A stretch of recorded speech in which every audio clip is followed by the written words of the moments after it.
Testicles, 1, 2, testicles. You good? Yeah, You hear me? Shout out to everybody. But I like to thank y'all for doing, based on everything the podcast brought to y'all about me, aka Legendary, and that guy over there, Maul Lowry, like Mike. He'll be over here soon. We got a guest today. My friend Reese. You know what I'm saying? He has a product here, super dope product. You know what I'm saying? Let him introduce himself first, though. how y'all doing, man? I'm Maurizo from Chateau, Maurizo cigars, black-owned business. Not many of us doing the black-owned cigar thing, but we here. Right. Shout out to the black-owned cigar thing. Shout out to the ones of us that's not doing what many of it. The ones of us that's doing what not many of us are doing. Here comes Maul Lowry, like Mike. My man, he has his own cigar brand. You know what I'm saying? Exquisite cigars. Chateau Maurizo. Correct. Chateau. Pronounce it right for me too, didn't you? Chateau Maurizo. I got you. I'm very well spoken. Shout out to him, man. He drinks Glenlivet. I don't. Whiskey, Glenlivet whiskey. Shout out to the Glenlivet drinkers. Got my man back there. So how'd you get into the cigar business? All right, from the beginning. Let's. You want to talk about your upbringing? How was your childhood? What was? You from Philly? I'm from West Philly. From West Philly, got you. So I grew up in a decent household. Same crazy place most people lived in, but my folks was big on education, and that put me in just different places. Like she spent most of the money on education. To this day, I never owned a pair of Jordans. But yeah. So I start smoking cigars. I'm a programmer by trade, but I started smoking cigars. Shout out to being a programmer. Another thing that not a lot of people doing. Shout out to the brothers doing. Respect. So I started smoking cigars. We got the platinum thing for me. Respect. Yeah, Maul came up. Shout out to Maul Lowry, like Mike. He came up with that idea just over here pushing buttons. But I'm sorry. Go ahead, brother. No, it's all good. So I started smoking cigars. Like I went to computer school downtown, and like my lunch break, I would eat real fast, and I'm trying to find trying to do some networking, trying to find like a different lane, because I wanted the job. I wanted not the job they wanted to give me. Right. You know what I mean? Right. So you got to network, and I walked into the cigar shop one day, and I went there for like 3 months, and nobody spoke to me. You know what I mean? Yeah, 3 months, but this is persistent, So this gentleman spoke to me one day, and then he introduced me to everybody, and I became like their little cousin, because everybody in there was like 15, 20 years older than me. Right. So so I started actually liking cigars. Right. And I started going to cigar events and networking again, and just seeing what this different journey was about. You know what I mean? Right. So yeah, that's good. So would you advise? First of all, can I taste the cigar? For sure, I'll cut you one. Yeah, let's do that. I don't smoke cigars. Look at him, he back. He know what I'm gonna do with his cigars when I purchase them. So it's definitely gonna be marijuana rolled in one of them at some point. You feel me? You gonna roll marijuana in there at some point. I put like a whole Okay. So how you? All right, look, y'all. Look, how you do this? So it's simple. Let me wait for you. Okay, yeah. Nigga ain't never lit an L for me. This nigga crazy. This shit crazy out here. That's a cigar, nigga. You got it cracking with the clips. You got it cracking with the claps. What the fuck is okay? So if y'all want to tap in, y'all want to ask me questions, we're going to be here for a second, man. If y'all want to tap in, ask me questions, ask us questions, we here for it. You know what I'm saying?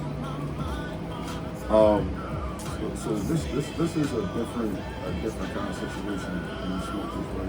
So it's like you ever had you go to like a wine tasting, you're not really inhaling, you're doing it just to get the flavors. You know what I mean?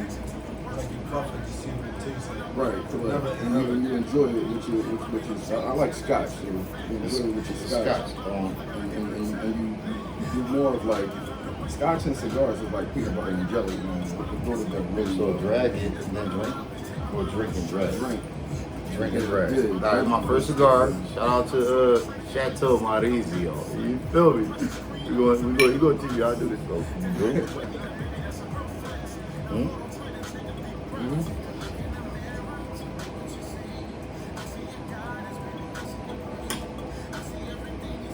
Too hard until you pull it. Just keep practicing. Take it easy. Take it easy. Keep young. It's not a Dutch. Word back there. Take it easy. It's all good. Look at it. So y'all ain't see that. Y'all didn't see that. Yeah, real. I'm thinking like so just.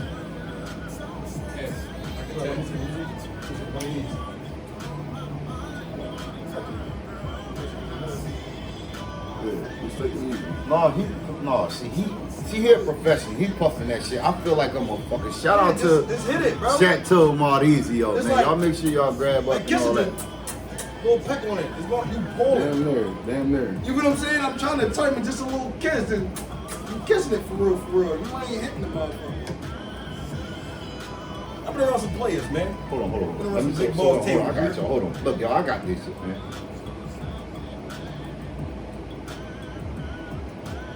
Let it go. So, Not cool.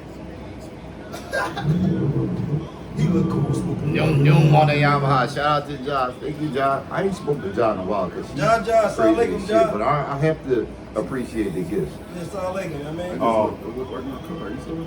Yeah, definitely did. Shout out to this car. Shout out to this car. That old thing. Yeah.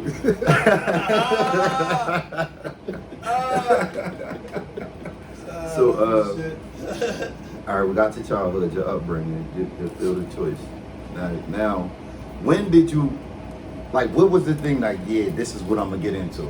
So- When was that moment? So, this is not my first business I started, man. I'm one of the guys that just ain't afraid to lose, man. I'm afraid to fail. Because you ain't trying. If you don't fail, you ain't trying. Right? So, my first business was I started a software company with one of my homeboys. And we did pretty well, you know what I mean? But So I came bearing gifts, gave me a cigar ass. You know what I'm saying? I ain't need these little, I don't got, look, this is the real shit, bro. I don't got to use the candle tops no more for ashtrays. well, you don't come to somebody's place and you know Don't bear gifts. I I understand that. Shout out to real, that's what real men do. You came in, bear the gift.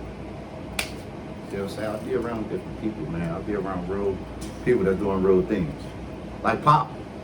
POP hold it down. His IQ like 140. Most shit like 60. The average person. We gonna stop doing this shit saying my IQ like 60. My shit is definitely over the average, my nigga. I might sit here and play a dickhead. I'm smart. No, I got you. I got you. But his IQ still is 60. I don't give a. This is the thing, y'all. Y'all know he knows I don't give a fuck what he My say. IQ ain't fucking. His IQ is 60. That shit like a band and some change. You gotta get that shit up here. Now, Fucking trip. now, My Gary where we was at? over Okay. 3.1, nigga. So, Smart as shit. I just can't read big words. so, what the book? Let me see the book. You said know the book? We got a book. Matter of fact, I'm gonna use the phone. So pick a number. Pick a number from 1 to 20. You got a question I ain't answered. I got the question you ain't answered. No, you asked me a question I didn't answer. What was the question? Because we told. So you asked me What? When did you decide that this was going to be the business? Yeah. So Right. it kind of happened to me, man. Like life comes and grabs you. You think you can make your own plans and you can think what you want to think. Well, I'm going to be a doctor. I'm going to be a lawyer. But you might be called to be a social worker. You might have that gift, and somebody might need that from you. You know what I mean? So life comes and grabs you, and this kind of happened to me.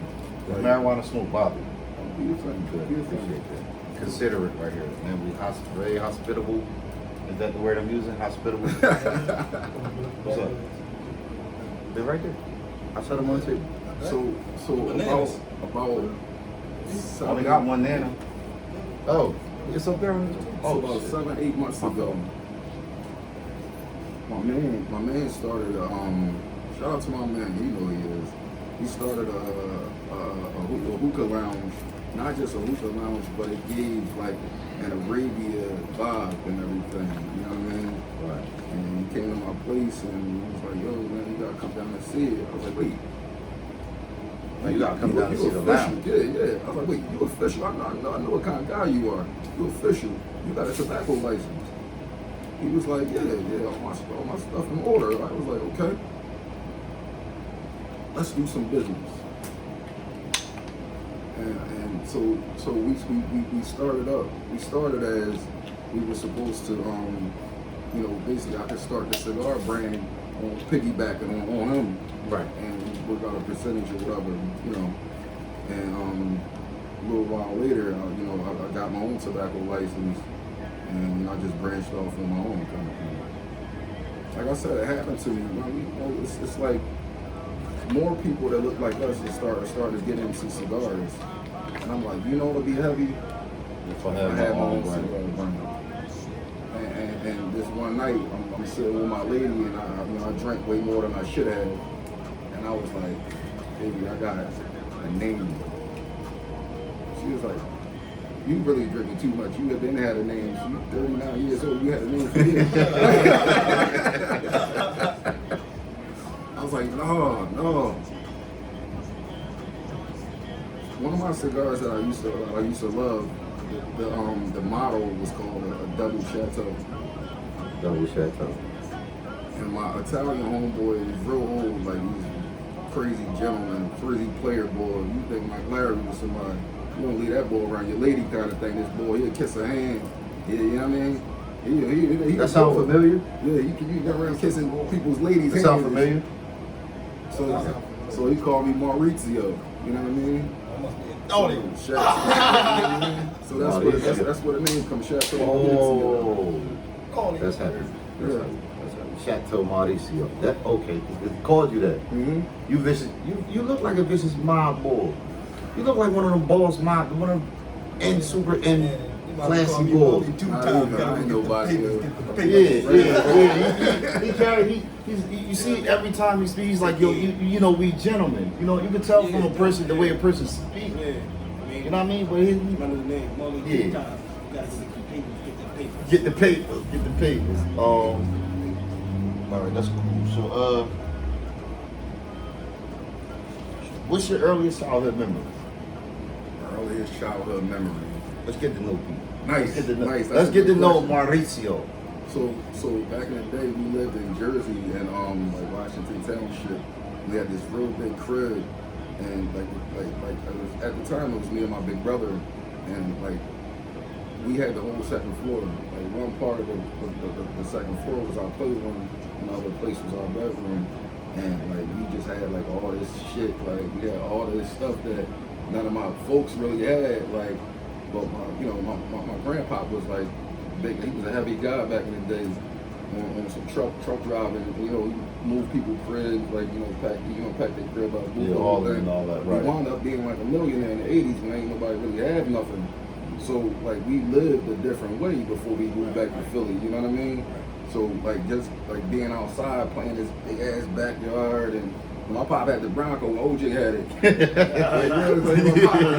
know what I mean? So that's what it was like. I started liking a little nice fast cars and shit. My pop had everything when he was young. You know what I mean? Mm-hmm. So we lived a certain way, like as children. Right. And just that crib, just playing outside. That was like my earliest childhood. Remember, it was crazy, man. We had like the snowmobiles and bad. Oh, they was being bad. We were sliding down hills in crates in the snow. I'm talking about the big orange joints. Just nigga push you just slide. That was a motherfucking dog. The snowmobile was it, man. Yeah, that shit different. Yeah, that was. Slide them Johnnies. That was our snowmobiles and shit. Johnnies. Yeah. So still niggas charging. So that's about when you. What was the trend? All right, so coming from that to Philly, was it bad when you got to the city? Like, did somebody go to prison to make y'all come to the city? No. Life happened to us. Right, got you. That's what happened. Like finances happened to us. Right. So what was the trend? How old were you? If you remember? I was like 7 when we moved back to Philly. All right.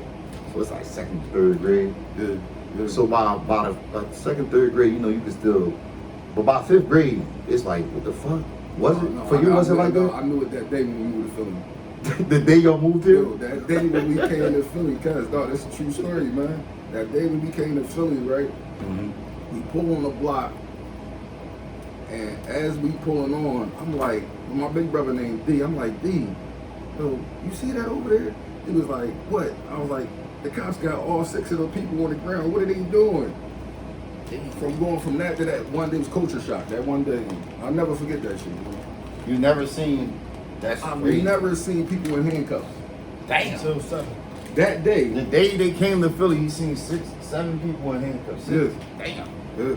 it was a culture shock. I was like, something's happening. Something not right now. Something's So happening. coming from the crib that you came from, was it an apartment? Like, not like that. Like, it was smaller, right? You obviously you had to downsize. No. So my great grandma, at the time she was living, she bought a house in West Philly. So we lived in a Decent. like it wasn't it was totally not decent. It was okay. Okay, what area? It was West Philly, right off Belmont and Gerard. Okay, yeah. Oh, okay. It's down not the there. bottom, Yeah, but it's it's in the middle. It's Mantua. It's flirting with the bottom. Yeah, it's Mantua. It's right there. There's a dance with the bottom. You know what I mean? It was crazy, man. Where I'm at in West Yeah, Philly, yeah. like, They I'm like didn't in let the us come borderline outside between for West and real, Southwest. Yeah, so because you come up in the era that we came up, well, I came up in the era of down there, even down here was the bottom Brody boys. And they had everything across Haverford. From Haverford to Lancaster, they had all that shit, the bottom Brody boys. I don't know about that. I'm not West Philly guy. I'm from Uptown. Nah, I know, we know you from Uptown. Oh no, it ain't finished. So we started school, right? This happened in the summer. We moved down there in like July or something. So school start about 2 months into school, September, October, November. Something like around November. We walking from school, we passed the projects. I went to Mother Sorrows on 48th Street. So we passed the like they call it town homes. It wasn't town. Project. It was totally Middle the project. Yeah, it was totally the project. So I was on some like red shit back in the like on Friday. Like these one boys had this little necklace on and shit. My grandma bought me. Boy was like, yo, let me borrow 50 cents. I was like, no, I don't got no 50 cents anyway. Like, you know what I mean? I don't give a fucking money. Yeah, it's like, He was like, well, let me get that chain. I was like, damn, this really happening. This is really happening. damn, he said, like, guy said, let me get that chain. Yeah. I mean, I didn't give it to him. I walk home crying like I'm a little kid and shit.